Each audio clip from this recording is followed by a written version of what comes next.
Scene 1 speaker.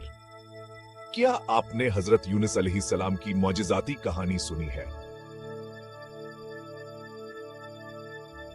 चले आज हम इस वाक़े की तफसीलात में झांकते हैं।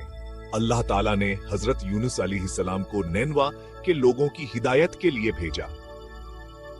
उन्हें अल्लाह के पैगाम की दावत देने की जिम्मेदारी सौंपी गई, लेकिन अफसोस कि वहां के लोगों ने अल्लाह की वहदानियत को मानने से इनकार कर दिया। इस रवैये से हजरत यूनुस अलैहिस्सलाम दिल शिकस्ता हो गए और वहां से चले गए। स्पीकर। किश्ती में सफर के दौरान एक खौफनाक तूफान आया। Break time point. हालात को काबू से बाहर होते देखकर हजरत यूनुस अलैहिस्सलाम ने एक मुश्किल फैसला किया। उन्होंने खुद को पानी में फेंक दिया। Break time. इसी लम्हे एक बड़ी मछली ने उन्हें नगल लिया।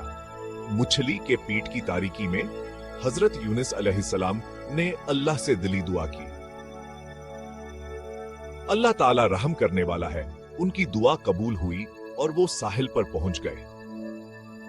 स्पीकर। इस मौजिज़े के बाद हजरत यूनुस अलैहिस्सलाम ने दोबारा निनवा के लोगों को अल्लाह का पैगाम पहुंचाने की कोशिश की। इस बार लोगों ने अपनी गलतियों का एहसास किया, तौबा की और अल्लाह की तरफ लौट आए।